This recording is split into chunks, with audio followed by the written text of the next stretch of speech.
Halo,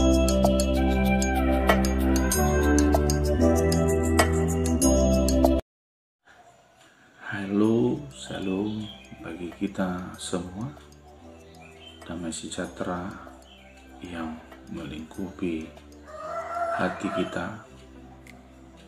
Bapak Ibu yang saya kasihi, kiranya Tuhan memberkati di pagi hari ini setiap kehidupan kita, aktivitas kita yang kita jalani. Bapak Ibu yang dikasihi Tuhan, mari kita serahkan hati kita kepada Tuhan dengan berdoa. Ya Allah, Engkau Bapa yang kami puji dan kami sembah. Bapa, Kaulah Bapa yang boleh senantiasa menyertai segala kehidupan kami. Berkati kami pada hari ini yang akan mendengarkan firman Tuhan. Berkati Bapak Ibu yang pada saat ini merenungkan firman Tuhan. Biarlah firman-Mu yang menjadi pelita dan terang dalam kehidupan kami.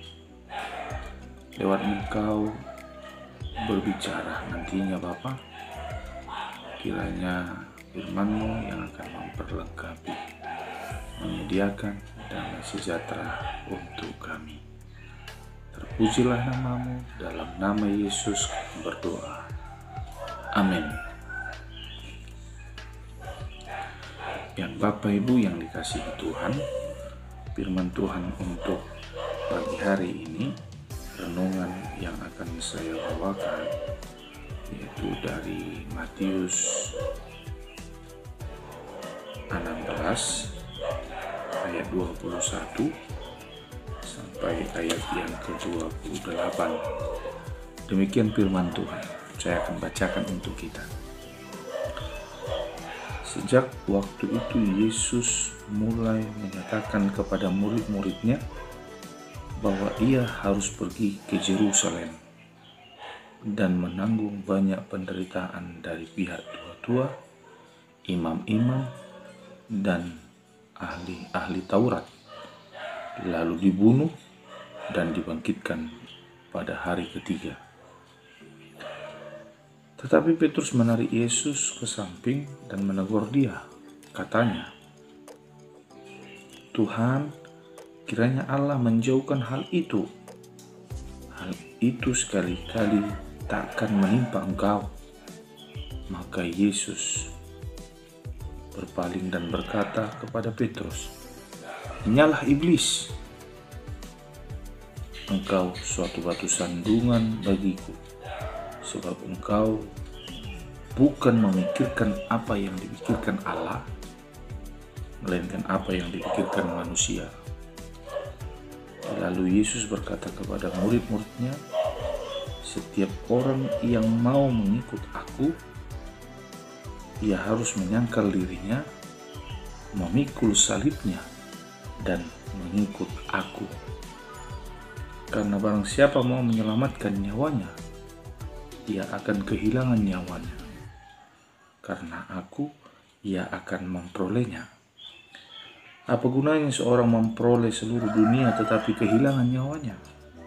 Dan apakah yang dapat diberikan sebagai ganti nyawanya?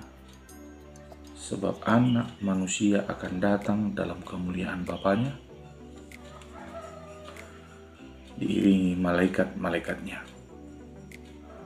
Pada waktu itu, ia akan membalas setiap orang menurut perbuatannya. Aku berkata kepadamu, sesungguhnya di antara orang yang hadir di sini, ada yang tidak akan mati sebelum mereka melihat Anak Manusia datang sebagai Raja dalam kerajaannya." Sejauh itu firman Tuhan. Baik Bapak Ibu yang dikasihi Tuhan, firman Tuhan yang akan kita dengarkan pada renungan hari ini yang diambil dari Matius 16 ayat 21 sampai ayat ke-28 ini, di mana Yesus menyampaikan, atau lebih bagusnya bahasa itu memberitahukan kabar berita kepada murid-muridnya tentang hal yang terjadi ketika ia berada di Yerusalem nantinya. Banyak yang dihadapi oleh Yesus dari pihak tua-tua, imam-imam, dan ahli Taurat. Bahkan Yesus memberitahukan ada peristiwa ia akan dibunuh dan ia akan dibangkitkan pada hari yang ketiga. Itu berarti Yesus tahu segalanya, apa yang akan terjadi kepada dirinya. Dan kejadian yang harus dihadapinya itu merupakan satu rancangan Allah kepada dia. Dan pemberitahuan ini juga sebagai jalan untuk menyampaikan bahwa waktunya sebentar lagi sudah dekat. Nah, Bapak Ibu yang dikasihi Tuhan, Yesus memberitahukan kepada murid-muridnya, tentu karena ia ingin menguatkan murid-muridnya dan memberitahukan bahwa berita yang akan dia hadapi ketika ia berada nantinya di Yerusalem itu, agar murid-muridnya tidak lagi memikirkan secara jauh, dan itu menjadi unsur permasalahan, tetapi itu adalah bagian yang harus dijalani Yesus. Akan tetapi bagi Simon Petrus, ketika ia mendengar berita yang disampaikan Yesus, hal yang terjadi bagi Yesus, ini juga menjadi respon dan dampak bagi Simon Petrus pikirkan. Dan dia, yaitu Petrus, meresponi, ia menarik Yesus. Dan dalam kitab Matius ini, Petrus menegur Yesus dengan mengatakan,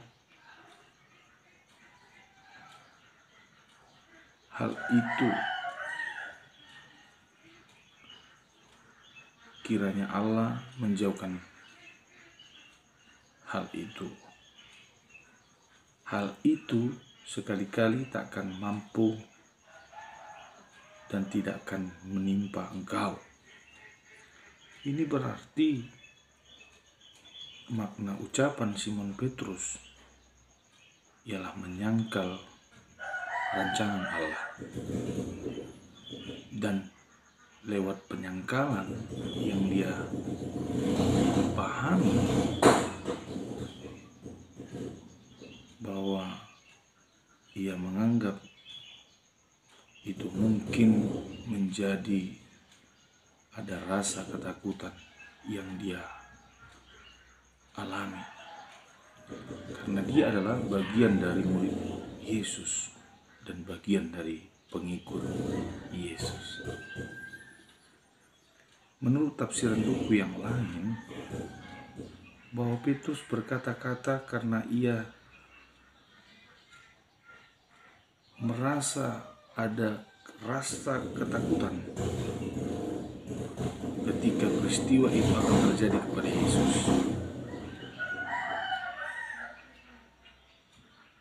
Karena tentu ini adalah menjadi bagian. Petrus tahu ia adalah pengikut Yesus. Baik, tetapi ketika Petrus meresponi atau bentuk penyangkalan yang dia ucapkan itu, Yesus begitu sangat marah sekali atas ucapan dan perkataan, rasa ketidaktahuan, ketidakmengertinya Petrus tentang rancangan Allah. Dan Yesus juga meresponi dan berkata kepada Petrus, "Inyalah iblis, engkau suatu batu sandungan bagiku, sebab engkau bukan memikirkan apa yang dipikirkan Allah, melainkan apa yang dipikirkan manusia." Ini berarti dari ucapan Petrus, Yesus tahu apa yang dipikirkan Petrus. Ucapan yang dilatar belakangi dengan rasa takutnya yang terjadi berdampak bagi murid-murid, terlebih buat Simon Petrus. Dan inilah Yesus katakan, dia tidak memahami apa yang menjadi rancangan Allah, apa yang dipikirkan Allah lewat Allah merancang Yesus dari kejadian yang akan menimpa Yesus di Yerusalem nantinya. Dia hanya memikirkan apa yang ada di pikiran, di pemahaman diri Simon Petrus, tapi dia tidak memikirkan bahwa Allah merancang ini agar menjadi jalan untuk orang-orang akan mengenal anak manusia itu dengan penuh keyakinan dan kepercayaan.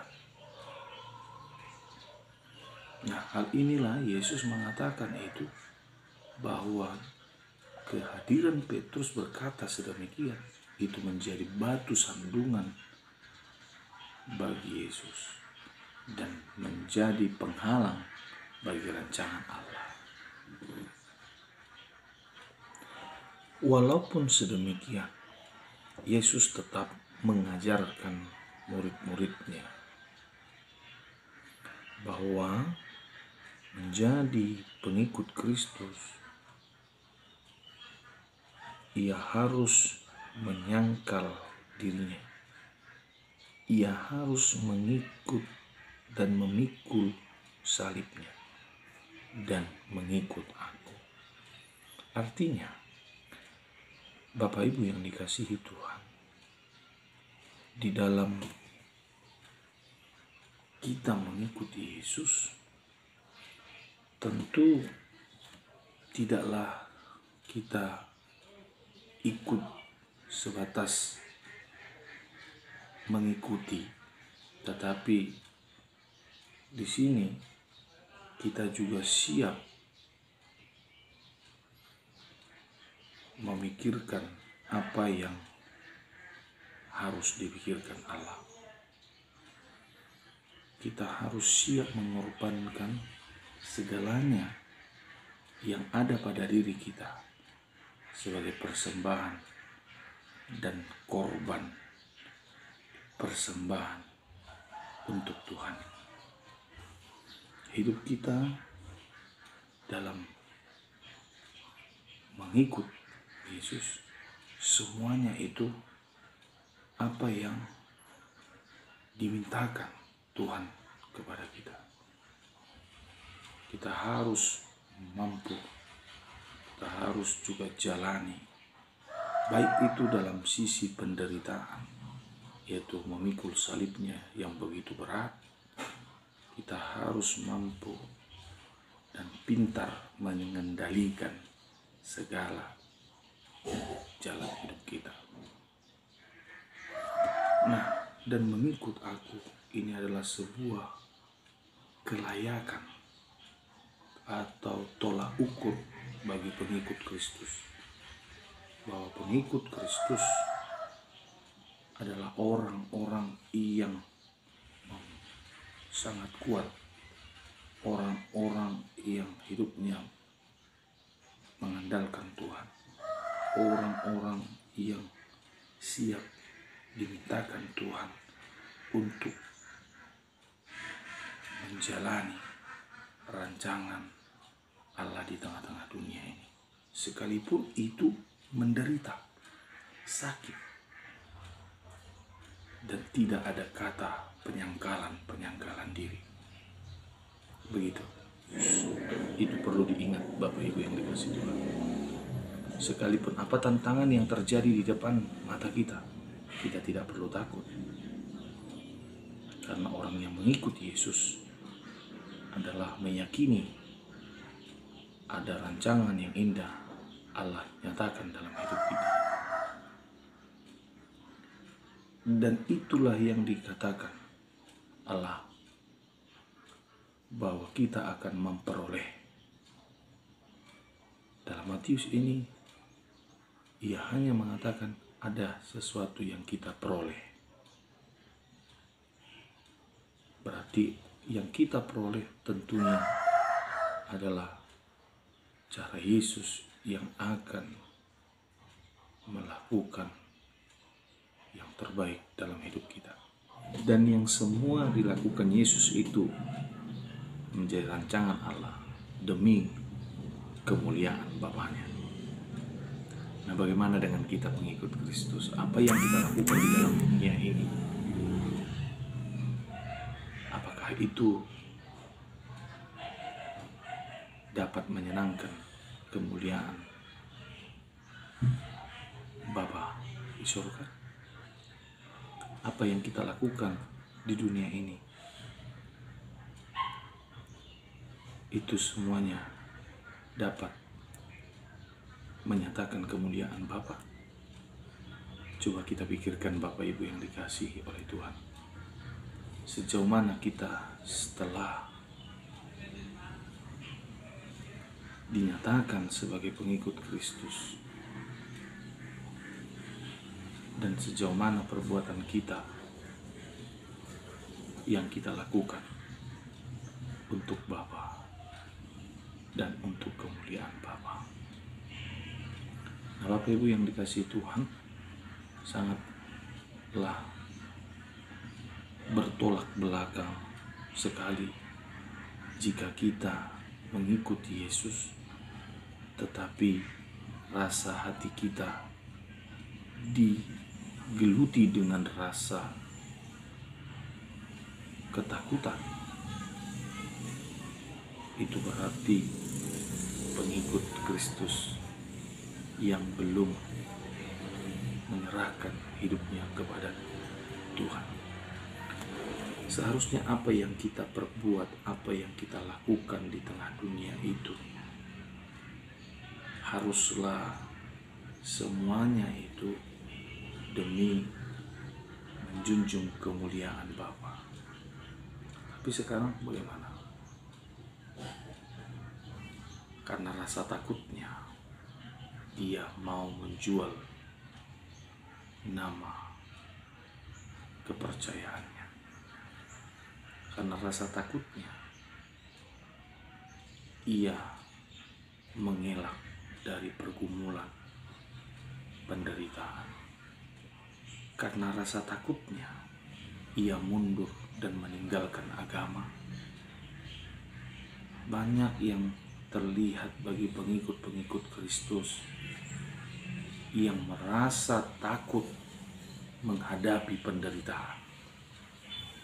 Tetapi menjadi pengikut Kristus, sekalipun itu penderitaan yang datang kepada kita, tetapi ketika kita mau mengikut Kristus, kita pasti Tuhan akan menyertai dan menolong kita. Dan tidak perlu untuk kita takutkan penderitaan yang terjadi, yang datang seketika bagi kita. Oleh karena itu, marilah saudaraku, Bapak Ibu yang dikasihi Tuhan, kita boleh belajar dari renungan ini untuk melakukan segalanya demi kemuliaan Bapa. Kita mau melakukan di tengah dunia ini, itu semuanya perbuatan tindakan kita untuk kemuliaan Bapa. Dan sekalipun penderitaan yang datang dalam hidup kita, dan Yesus nyatakan ia tidak takut, semuanya ia lakukan itu untuk kemuliaan Bapa. Dan ia percaya bahwa Bapa akan membalaskan setiap orang menurut perbuatannya. Jadi Tuhan akan menolong kita sekalipun penderitaan datang dalam hidup kita. Percayalah itu semuanya Bapak Ibu. Dan tidak mudah untuk menyerah ketika kita mau mengikuti Yesus. Sudah berapa banyak sekarang karena penderitaan yang datang kepada dirinya, dia mengambil jalan singkat, bunuh diri, stres, bahkan juga dirinya tidak bangkit, tidak bangun. Semuanya itu dengan jalan pintas ia lakukan dengan cara apapun untuk menolak masalah, penderitaan yang datang kepadanya. Kiranya bagi kita Bapak Ibu yang dikasihi Tuhan, menjadi pengikut Kristus harus berani, harus percaya. Oleh karena itu Bapak Ibu, ini adalah renungan yang boleh saya tawarkan untuk kita melalui channel Guru Injil Rizky Situmorang STH. Kiranya ini menjadi renungan yang membawa hikmat dan boleh menjadi referensi khotbah kita di hari Minggu. Dan saya juga minta maaf jikalau ada tutur kata ucapan saya yang kurang baik. Saya minta maaf kepada kita, para teolog-teolog, bahkan kepada seluruh jemaat yang mendengarkan dan mengikuti channel saya ini. Terpujilah nama Tuhan.